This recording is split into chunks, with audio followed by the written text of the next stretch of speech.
Did you book in, Kate? Oh, you did, didn't you? You said earlier. Into September. Oh, it is what it is. Not like you'd be flying anywhere between now and then. So, Still feeling normal? yeah, fine. For the time being. We'll find out. I'm sure it'll be fine. Betty said she didn't have any symptoms at all from her jabs. Both doses? Sure, they just use water. Vodka. I reckon that's what they did. Cheap as, you know, she's old, we'll just give her sterile water. No. She'll not wait, no wait. Save 90 cents on. She's gonna die anyway. Save 90 cents and give someone else the good stuff.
Oh, g'day, there you go.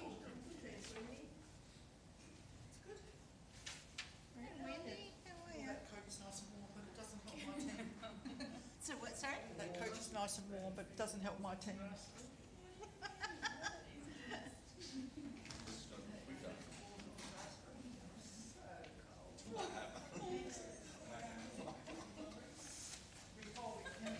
You like that goal on the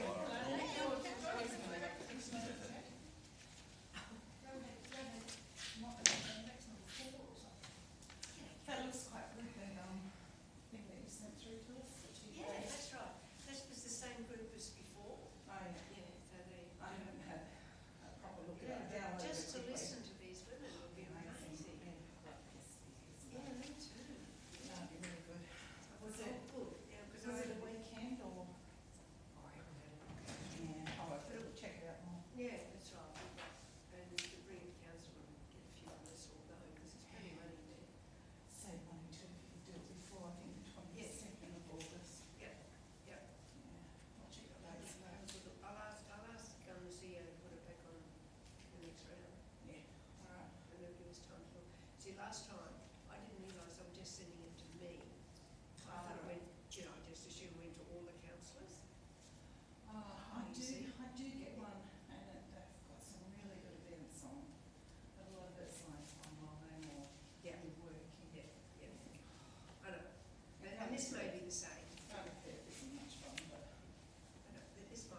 you do that at the women's club?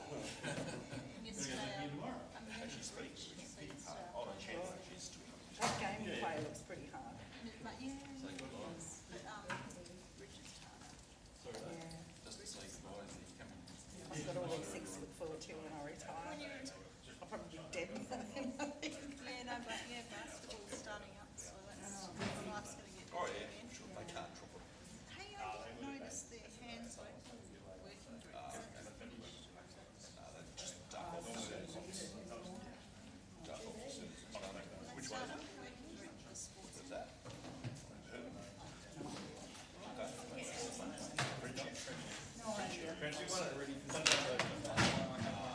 Yeah, I was gonna talk about it. I've just had 2 weeks off. Oh, really? Yeah. I've got sleeping a few times. We were talking about good try, love. Do you come to me tonight? Yeah, what's doing, what is it? Next Thursday night. It's the secret address.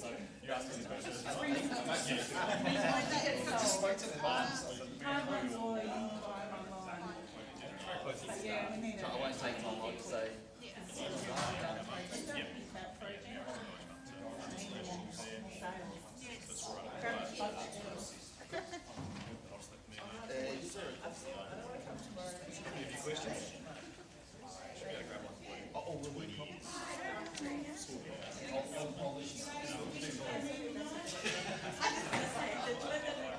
Just my thoughts are not gonna, well, I'm sure. I'm sure. I don't know.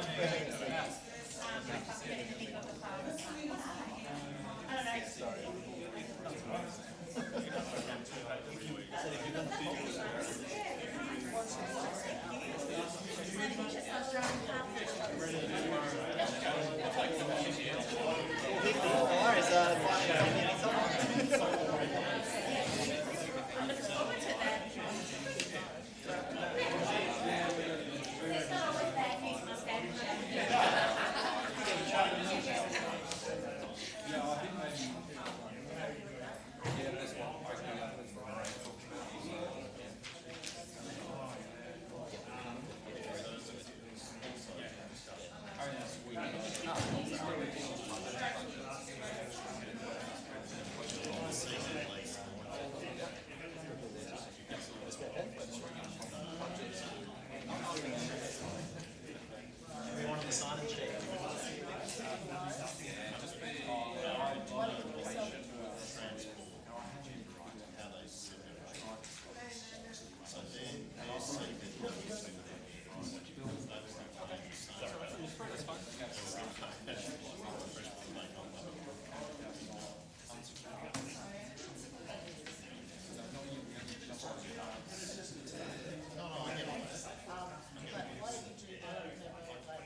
Yeah.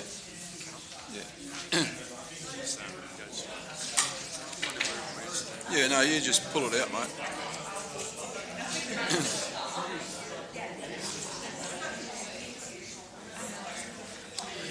Good afternoon, councillors, members of the public, officers, welcome along. I declare this meeting open, and I acknowledge that Goombarup is Wadani Noongar Budja, and pay my respects to elders past, present and emerging.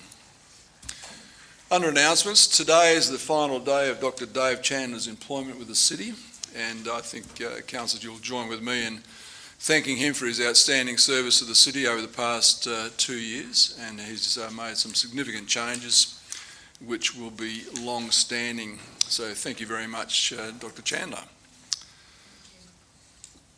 Public questions. We have, attendance. Councillor Plummer's an apology for tonight. His wife isn't that well. Declarations of interest.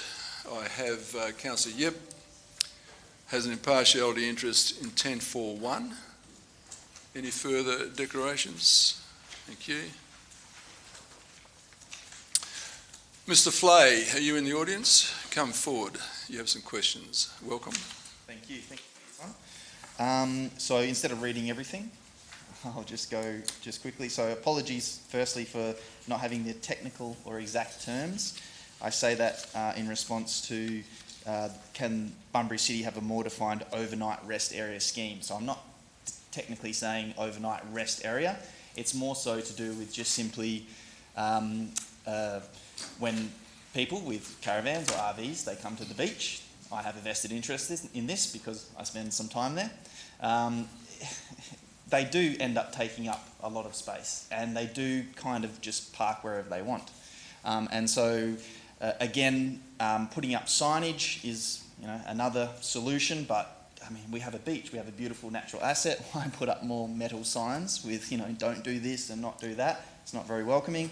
So just a simple thing, maybe specific areas, and I did outline them in the original question. Scott Street, maybe just on the tarmac, but specific areas where it's like, don't put your RV there, please. Same as here. If we were trying to have a discussion and someone, I'm just going to put my RV here so that I can see what's going on in the council. It doesn't really work for everyone else. So thank you for your response to that. And yeah, in terms of ground marking provided, housekeeping rules, and to limit the negative impact on community, I think it would positively impact the community if we did define those areas a bit more, but not go into getting ranges and fines and things like that. The second point? Yep. Okay. Sorry. Yes. But we sent these questions because so you're saying I don't think I've seen these questions, so it might be good to actually read the questions to us. Okay. No worries. Along the back beaches of Bunbury, there is car parking zones, and the visitor centre is one entity, and Tourism WA is another entity, and the Bunbury City Council is another entity. And between the three, people with RVs and camper vans take the information they want from those three, and then they end up just parking wherever they want along the back beaches. At Scott Street, I'm not sure if you know that specific one, south of the toilets, south of the surf club, it's a very defined area. It's an enclosed area, and you have showers, you have barbecues, and you have the lookout and access to the beach, which Bunbury pays for as well. And people just basically park their RVs there, and not being aggressive or anything like that, just saying like, hey guys, there's a great cafe down the road, would you mind taking your RV, just to the south, like 20 metres away. You get a very range of responses from no worries and then nothing happens to, mate, I'll punch your head in. And Can I just, to help things along a bit, Mr. Flay, the question one is, can Bunbury City have a more defined overnight rest area scheme for caravan RV parking with clearer enforced Bunbury Visitor Centre information and car park tarmac signage, excluding oversized vehicles stay at space-restricted major multi-use infrastructure locations, Ocean Drive and Scott Street? He then goes on with his preamble. His second question, can a coastal advisor be consulted prior to marine works along swell receiving beaches, groins, breakwalls, wave breaking zones? Those are your two questions. So And they without- are the without two your questions, preamble? yes, and the response was to the specific question that I was just asked regarding the RVs. Shall I move on to the second Yes. for time? The CEO will respond formally to you in a second. No worries. And the second was simply you've spent a lot of money on the back beaches in the last 20 years to upgrade them. More recently, you've spent it on, getting the air wave, the artificial wave as a breakwater. Yep. Just recently, the groin, which is located near the port, the outer port, had some works done to it, and they changed the natural wave dynamics there. Now, for the purpose of spending money, you've spent money on having an artificial wave in one zone, and at the other time, you've had works done on a groin that has a natural wave that has now reduced the quality of that wave. Okay. CEO, Thank you, Mr Mayor. Thank you, Mr Flay, for the questions. thanks for the questions. So in relation to the overnight rest areas, so our advice is generally that it's been quite well adhered to, and notwithstanding there are probably some people who haven't followed the rules. So the two approved areas for overnight rest areas approved by council are now on Ocean Drive in front of the basketball courts and at Wylup Rocky Point. They're the only two areas currently approved by council. Our rangers have tried to be ambassadors in this area and not be particularly harsh on enforcement, but if there are people abusing the system and using Scott Street, and Scott Street was specifically taken off that list because of the congestion down there and the lack of ability for our own residents to utilise and enjoy that area. So we'll have a conversation with our visitor centre staff to make sure that their advice to people seeking to use the overnight rest areas in their self-contained vehicles is limited to the basketball courts and to Rocky Point, Wylup, and also look at those other signage issues. I guess we're reluctant to over-sign, as you can imagine, but we can look at how we might enforce that better and perhaps encourage people to go where they should go. My recent observations are that I haven't seen a van at Scott Street for some time, or any form of vehicle there, but notwithstanding, you may see them more often than what I do. So that's a response to that one. In relation to the groin works on Casuarina Drive, so they aren't the city structures. That structure is owned by the Department of Transport.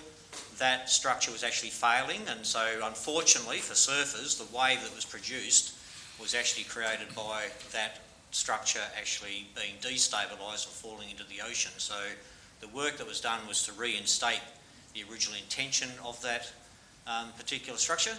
The cities had no involvement in that. I think it was Department of Transport, Mr Harris, and the port, through the port. But notwithstanding that, given the lack of good surf breaks in Bunbury, we're happy to keep the conversation going, and maybe we can have an offline conversation with you about some other ideas that might hope to create or help to create a better wave break for surfers. So there's some other coastal engineering works being done, including char mapping for looking at the area from the port south, and I think it'll go past our city boundary because we're doing that in conjunction with other local governments. But that's more about the potential changes of ocean and sea levels due to climate change. But in terms of that particular structure, the city's got no involvement and has had no involvement in that work. We were aware works were being undertaken there, but it's not our project. Okay, thank you. We move on. Thanks, Mr Flay. 711.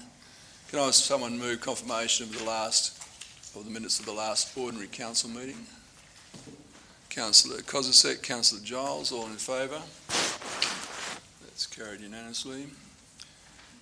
Was there also, there we go, the special council meeting on the 27th of July. Can someone move the confirmation of those minutes, please? Councillor McCleary, Councillor Yip, all in favour? That's carried unanimously, thank you. Are there any petitions, councillors? We have a request from Mr Clive Parry of 8 Palm Street to talk to item 10.4.1 tonight. Those who agree, please indicate. So that's carried unanimously. Is Mr. Parry in the audience? Yeah. When we get to your item, I'll invite you up, and then you've got 5 minutes to speak. Thank you. So let's deal with tonight's agenda, councillors. Coming out is 10.4.1 for Mr. Parry to speak to. 10.5.1. Are there any others of the? This is dealing with agenda item 10. 10.3.2, sir. 10.3.2.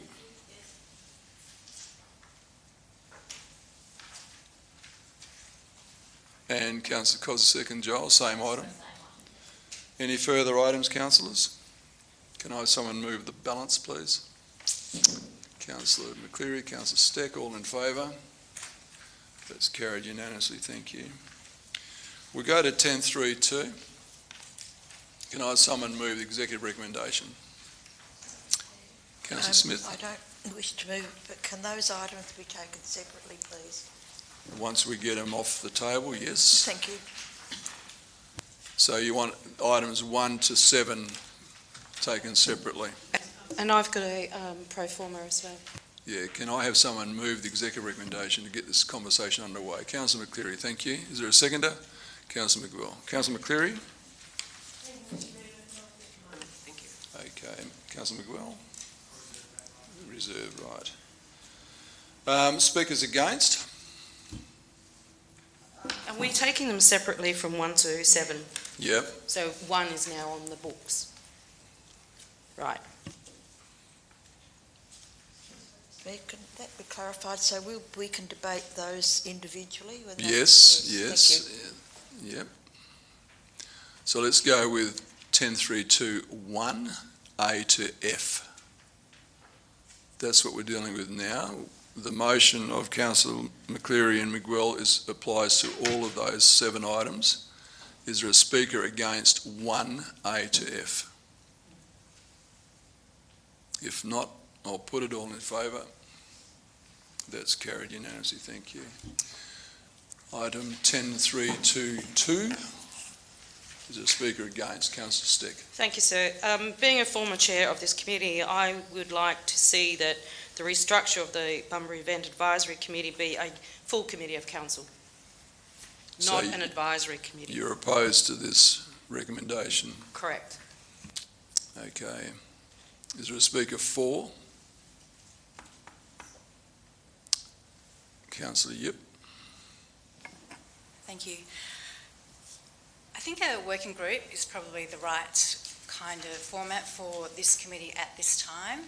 With COVID, the events landscape has really changed, and possibly the terms of reference have also changed for that group. I think it's a chance for people on that group to talk more freely about how they would like that group to work in the future. I know it's a lot of work for the staff to put some minutes together and the documentation that goes with that. So I think for now and going forward until the foreseeable future that would be a really good way for those terms of reference to be defined a little bit better. There's talk of a iconic event which hasn't seemed to be able to get off the ground, and all the committee seems to be doing at the moment is really assessing the grant funding program, which can be done separately as a working group anyway. As far as transparency goes, which is why it became committee in the first place, I believe, that has been presented to... Point of order, that's not correct. Carry on, Councillor Yip. That was what I believed. The list of recipients and the amounts given has been presented to councillors as requested. Thank you. Speaker against? Councillor Kozisek. Thank you, Mr Mayor. I firmly believe that when we changed the working group from a group to a committee, there were some very valid reasons for that, and I have gone over those in my mind and firmly believe that those reasons are still valid. I think it gives the councillors a greater role in how a committee is run, and I see as a working group it's a dilution of what we are here for as councillors. I think we have a right to be involved in committees and have a say, whereas with an agenda, with a working group, we don't get to see the minutes, we don't get to see what's happening. I think a committee of council ensures that the elected members can speak for the ratepayers as we are their conduit. Openness and transparency is ensured when all elected members can read the minutes. I think in all fairness to the events committee, 2020 and 2021 have been very unusual years. A pandemic that has paused the world has certainly paused any forward thinking with certainty regarding any new and forthcoming events. This has often stifled our conversations because we really are not sure where things are heading. However, we have still remained positive and eager to help all event organisers, and a big thank you to all of the staff for assisting applicants through the process, even those that weren't familiar with Smarty Grants. As a committee, we've been able to process and apply funding to the many applicants and shall continue to do so. We are open to new ideas and are welcome to any discussions. I firmly believe, I think we should stay as a committee. Thank you. Speaker 4, Councillor McGraw. I'll speak for. Just following on Councillor Yip's comments, I think this is the time that we can have a look at our working group here. I've been on committees of council and working groups, and I think they both have their own roles in separate things, and I think the committees that are there are legislation ones. We talk about the audit committee and the policy committee, those need to be there, but working groups that I've been part of is obviously the local area working group for the Stables precinct, and that was one that worked. Obviously it did take a little time to get Point of order, relevance. Relevance. Stables precinct has nothing to do with this committee. Take a seat, Councillor Stick. Carry on. So the relevance to that is that working groups do work, Councillor Steck. There's no problems with working groups, they work well. You have discussions in there in an informal setting, and at the end of the day you can still make any decisions that need council endorsements will still come to council. Obviously along the way that information that working group was having was passed back onto the committee, to council at any stage. So I see no reason that this can't go forward as a working group, and as Councillor mentioned, if we need to, if it needs to be reviewed again in 6 months' time and come back as a full committee of council, that can be done. So I would encourage councillors to support this though. Speaker against. Councillor Giles. Thank you, Mr. Mayor. I think committee is more appropriate for this type of funding, and I think it is very important for Bunbury to have event funding, and I think a committee is the appropriate status for that group. There's no reason why a committee can't have free and open discussion if they suspend standing orders. There's no reason why there shouldn't be, there is transparency if there's a committee. I think the committee structure has more status than a working party, and I think the type of sort of money that we are putting out in grants deserves that structure. So I think we should keep it as a committee. It's only been a committee for 1 year, I believe. Did we change it last year or the year before? I can't remember. It's 2 years, and I think it needs more time to settle into that structure. So I would firmly believe that we should keep it as a committee at this stage. Speaker 4. Councillor McCreary, do you wish to close on this item 2? I'll put it all in favour of item 2 as it is printed. Please indicate. Those against? That's lost. Councillor Steck, you had an alternative. That it remains a committee of council. Seconder. Councillor Steele. Any need for further debate? I'll put that all in favour.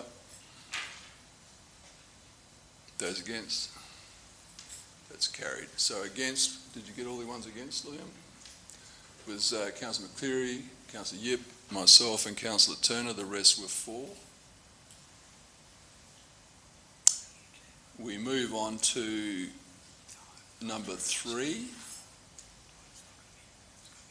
Is there a speaker against? Councillor Smith. Thank you, Mr. Mayor.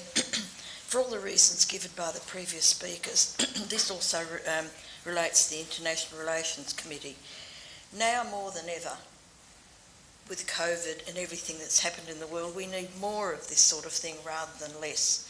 I think if anything the Olympic Games showed us was a camaraderie between nations, and I think that was terrific, and we need to continue that in our small way in Bunbury.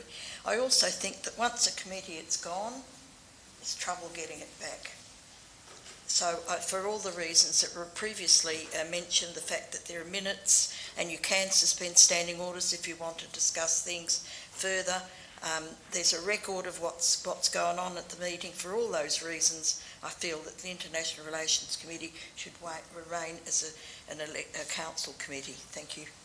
Speaker 4. Councillor McCreary, do you wish to close? Yes, thank you, Mr. Mayor.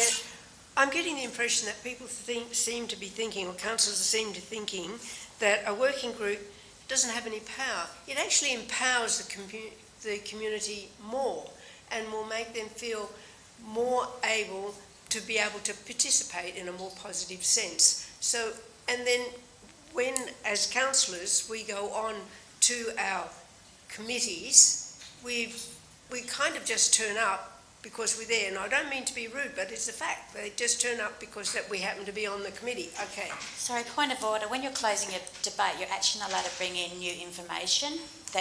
Closing the debate is actually I'm not closing the debate. I am talking again. Oh, okay. I'll withdraw my comment then. Okay, thank you. So I am for... Councillor McCreary, you are closing the debate on item 3. Well, I'll just push it in there anyway. I believe that a working group has far more power and far more participation from the community. Thank you. Thank you. I'll put it all in favour, please indicate. 1, 2, 3, 4, 5. Those against? That's lost. Do the votes? Yep. Mr. Mayor? Councillor Smith, you had an alternate. Yes, thank you. That the International Relations Committee remain a committee of council. Is there a seconder? Councillor Steck, any debate? I'll put it all in favour. Those against? Thank you, that's carried. We go to number 4, A, B, C, D. Speaker against? I think that this should be laid on the table until such time as we discover what model Bragg is going to look like, because all of this is concerning with Bragg, and I think we should just avoid making a decision for a future council who comes in October when we haven't even made a decision of what the management board is going to look like with our arts gallery. So why are we going down the path of putting people into funding panels and arts grants and things like that until such time as the new council is elected? Speaker 4. Councillor McCreary, Speaker 4. Like clarification. To me, I thought that this is completely separate than actually what Bragg is actually, we're going to be talking about Bragg. This is actually funding that we've already got allocated to give to events, which might come separate to Bragg. If I can have that clarified, please. You're quite correct, Councillor Steele. Thank you. Councillor McCreary, do you wish to close? I'll put it so item 4 as printed. Those in favour, please indicate. Those against? 1, that's carried. Councillor Steck against, the rest were 4. We move to 5. Is there a speaker against? Yep, no, yep. Oh, no, actually, yes, I'm going to speak against. As other people tonight have actually tried to get rid of our events committees and stuff and not remaining a committee of council, Roadwise actually was a committee of council, and now we're disbanding it. So this is the long road of what happens when we have a committee of council, it then goes to a working committee, and now we're disbanding. Recently, I was with another CEO and Shire President, and they're getting a bit of flack in the community by not having enough committees and getting rid of a lot of their committees within their community. This is what I find will happen with Bunbury if we keep getting rid of our committees. We've got rid of so many since I started on council, and this to me is why I'll be voting against disbanding a Roadwise working group. I'll ask the CEO to just explain or clarify why this staff have recommended this way. I know it's in the report, but let's go through it again. I might defer directly to Mr Harris, given that he's had the direct involvement with that working group. Mr Harris? Thank you, through Mr Mayor. A couple of things have happened. The working group itself has actually made a recommendation to disband. So the roadwise, there is a recommendation out of that working group for being disbanded. We've also joined the Road Safety Alliance, which is an industry local government based group that looks at road safety across the sort of Bun-Geo area and is expanding out further. And we're also in a conversation with Welga to look at how they deliver road-wise and road safety messages into regional areas, and about looking at aggregating that up into a regional road-wise committee as opposed to lots of smaller ones across the southwest. So they're the three things that are happening. Speaker 4. So can I just ask a question then? Has that, what Mr Harris just said about having a regional one, so has that actually happened yet though? Mr Harris, how far away is that? Went to a meeting last week, Mr Mayor, with Welga in regards to it, so they're about halfway through their process, so it might be another 6 months or so before we have some action on that. Thank you. Speaker 4, recommendation 5. Speaker 4. Do you wish to close, Councillor McCleary? I'll put it all in favour, please indicate. 1, 2, 3, 4, 5, 6. Those against? 5, that's carried. Yeah, he always gets the names. We move on to 6. Is there a speaker against recommendation 6? I'll put it all in favour. Those against? Councillor 1, that's carried. Councillor Stepp was against, the rest were 4. And number 7, is there a speaker against number 7? I'll put it all in favour. That's carried unanimously, thank you. So we move to 10.4.1. Mr Parry, welcome. Thank you, good evening. There's a clock in front of me just to give you guidance as to your 5 minutes. So. Sure, thank you. Okay, good evening Mayor, good evening Councillors. My partner and I are the owners of Palm Street number 8. Number 6 is on our northern boundary. We have a 3-year-old son and are expecting a baby boy any day now. This will be our family home for many years to come. We are here today to request compliance with the R codes. The current design has negative impacts on our home. The proposed building will negatively impact us by way of overshadowing. Our 3 bedrooms and bathroom all face north. We currently receive lovely winter sun into these rooms, which provides natural warmth and inhibits the growth of harmful bacteria and moulds in our sleeping environments. Something only natural light and fresh air can do. Losing this is our greatest concern. Additionally, the capacity of our solar panels and solar hot water system will be reduced in the winter months. Thus, we shall incur an economic burden as well as having the sustainability of our home impacted. The proposed building will negatively impact us by way of the imposing height difference. The proposed building will result in limited future development of our property due to the non-permissible setback distance provided by the proposed development next door. The proposed plans document a larger than standard specification double garage to accommodate access to the rear of the property for our neighbour's large boat, overhead garage storage space, and 2 4-wheel drive vehicles. The height of the planned garage wall, ground level to eaves, is 3.8 metres.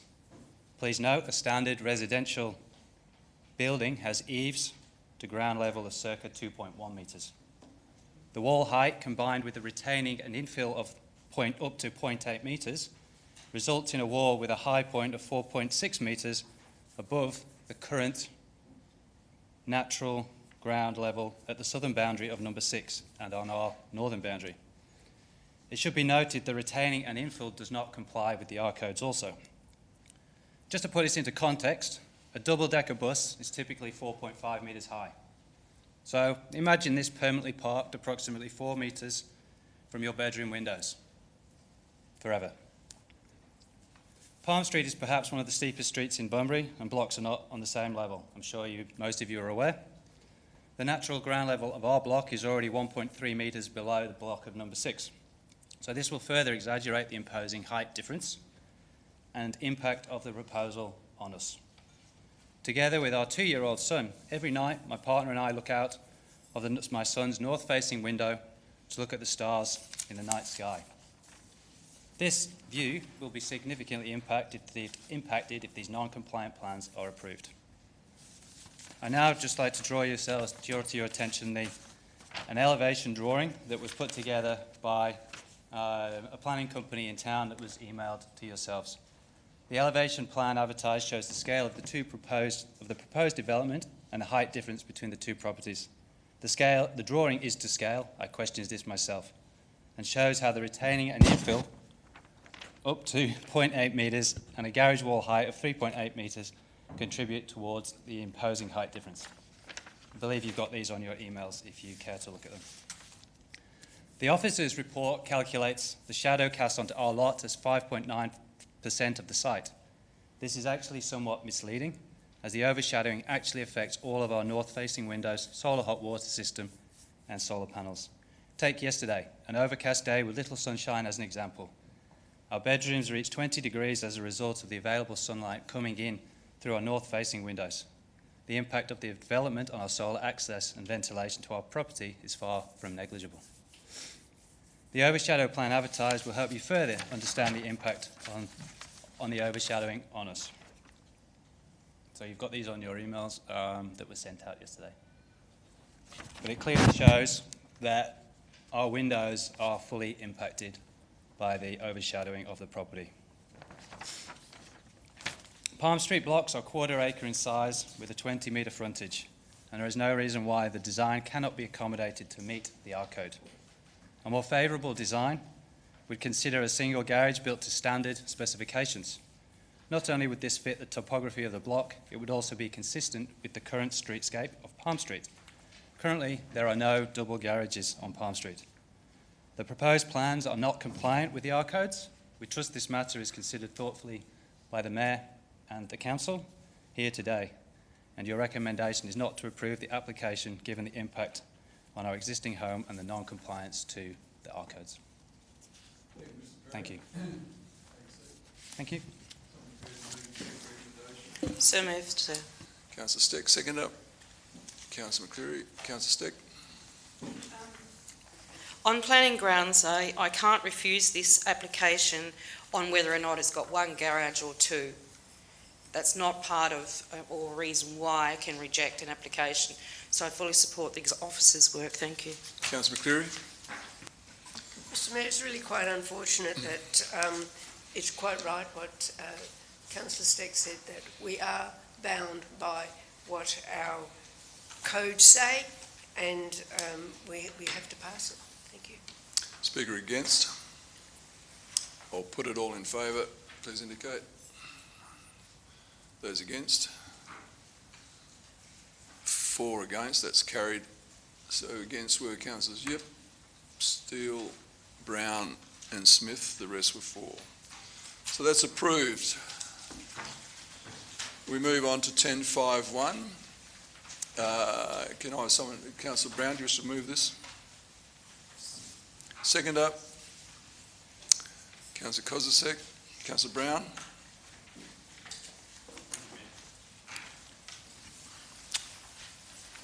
In 2018, I asked the Council for $25,000 to carry out a ground penetrating radar survey of the old quarry site to ask the question of what is the value of a hole in the ground located on the edge of the CBD and only 450 metres from Victoria Street.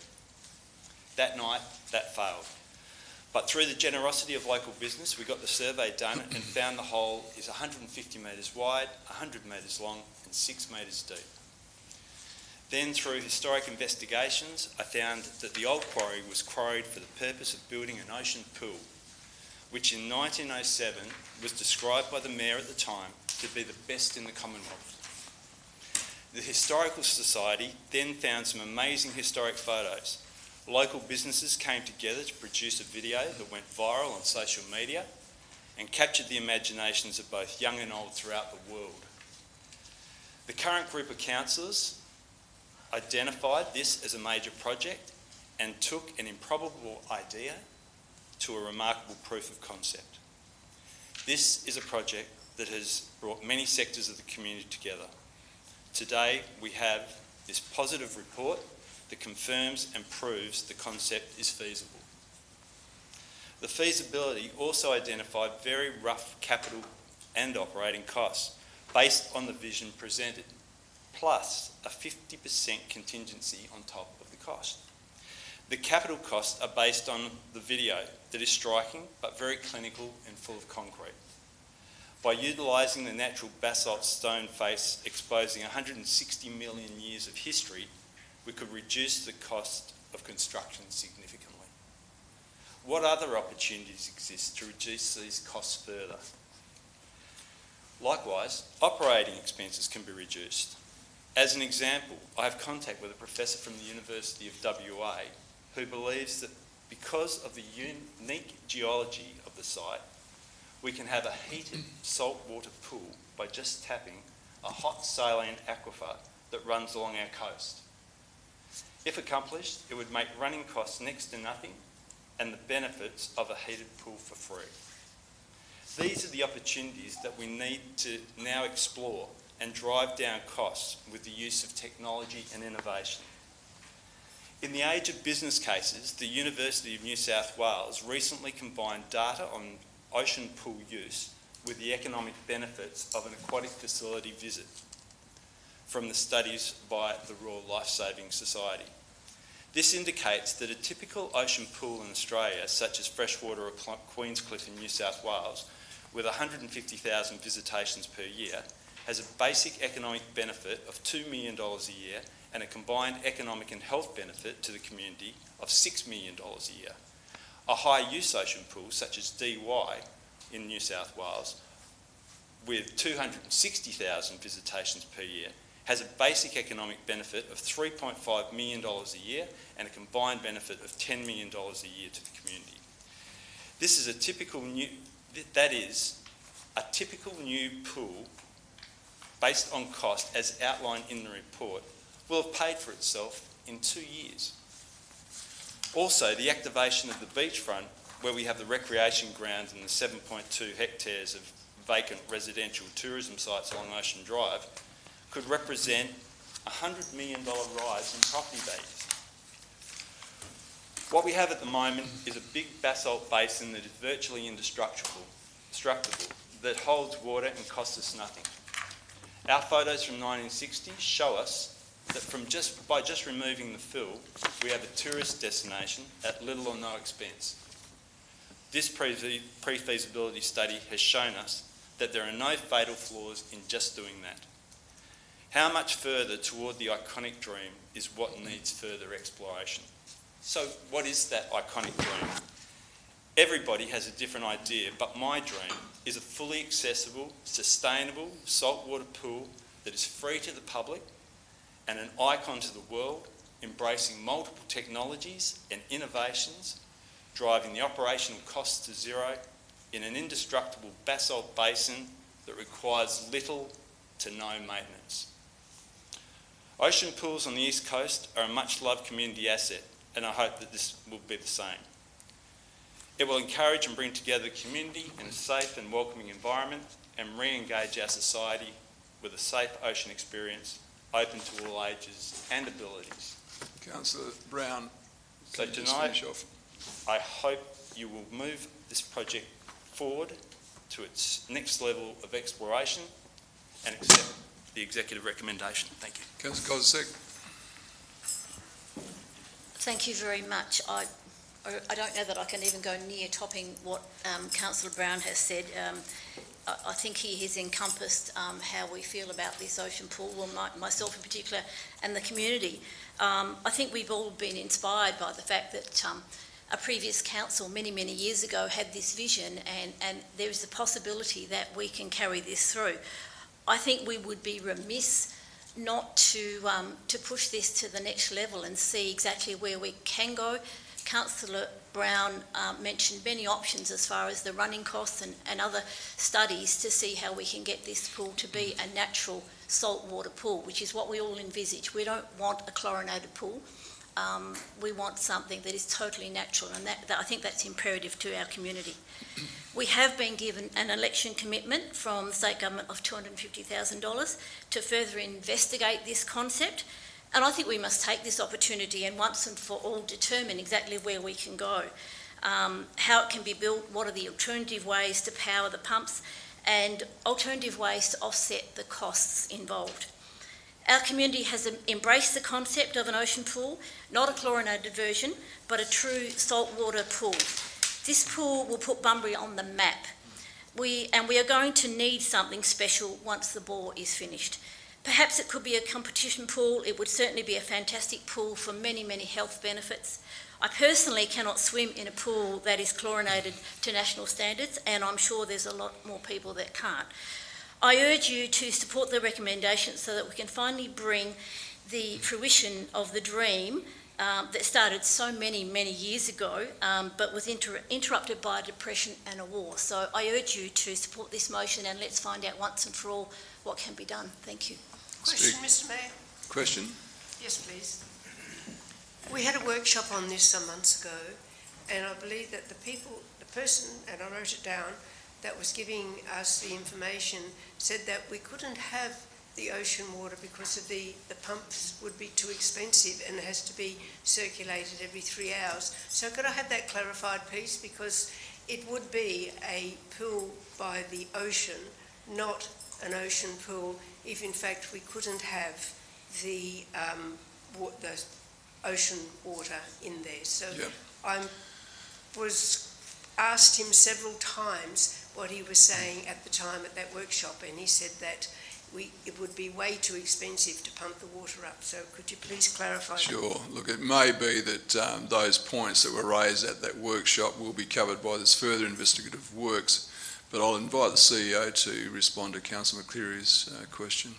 Yeah, thank you, Mr. Mayor. I won't give a direct quote of what was said at the meeting, but the Mayor is correct in that those further operational details will be tested as the concept and a variety of concepts are challenged and tested, and acknowledging that really tonight's recommendation from staff is for Council to endorse the report and to note the funding. So it's not locking the Council into a particular model or an operating model or a design. That will all come out in future works. Thank you. Is there a speaker against? I'll put it all in favour, please indicate.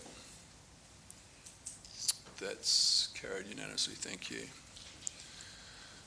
Item 11.1, someone prepared to move that? Councillor Brown, Councillor Yip, all in favour? It's carried unanimously, thank you. Item 12, Councillor Giles, do you wish to move your motion? Thank you, Mr. Mayor. Yes, I would like to move the motion, please. Is there a seconder? Councillor Smith, Councillor Giles. Thank you, Mr. Mayor. Over the past 2 years, female councillors have had many discussions about how we can acknowledge and recognise contributions of women to Bunbury and the southwest. So it's great to be able to bring this motion to council. It's well overdue. I know we have many women that we could all name who have a big part in Bunbury's history, but all our public art at the moment are male. So we thought we might try to do something a little bit different this time. So I would like to thank the CEO and the staff for bringing this motion to fruition. When it first started, it looked nothing like this, and I thank them for bringing some common sense to it and some fun. However, it's very disappointing to find out, through a third party, that the Transforming Bunbury's Waterfront project is about to commission a $200,000 public artwork for Jetty Baths, as Mr Harris is on that working party representing the council. I'm very surprised that we as councillors were not made aware of this commission before this motion came to council. Perhaps there could have been some collaboration with that group if we had known about this. So I think just another example of poor communication. Nonetheless, I commend this motion to council, and I hope that you support a public artwork that will recognise women. Thank you. Councillor Smith. Thank you, Mr Mayor. I endorse Councillor Giles' comments and I'd like someone to point out to me, is there a statue of a female anywhere in Bunbury? Is there one? Does anyone know of one? No. We have the maidens. Oh yes, the maidens, yes. There we go, we stand corrected. 2. We're not suggesting anything of that. Please continue. Thank you, Mr Mayor. We're not suggesting anything of that nature, but I think anything that enhances the look of the city is to be commended, and some councillors have made comments about once the outer ring road goes in, we need everything we can get to enhance the look and the interest in the city of Bunbury. I'd like it to be a really big bang theory. I'd like to get someone like Anthony Gormley to design it for us, so the CEO is well aware of this sculptor. So this gives us great possibilities, so I recommend this motion to the councillors. Thank you. You speaker against? Councillor McCleary. I see sentiment is lovely, but I believe in equality. I think whether you're male or female, what you've done for this community is truly wonderful. I really don't want to see. No, I'm not going with it. Sorry. I just think we're all one. Women want equality, but now we want something separate to be adored, and I don't get it at all. I really don't get the concept at all. I believe in equality. Thank you. Speaker 4, Councillor Thank you, Mr Mayor. As one of the long-serving councillors on this council, I can tell you when I first started out, my kids were very little. Now they've all left home. So I can tell you it is very, very difficult, and the women's issues are different than men's issues. It's not about segregation. It's about paying respect to collaboration of what women contribute to our communities. Speaker against? Councillor Giles. I think everything's been said. Thank you, Mr Mayor. Thank you. I'll put it all in favour, please indicate.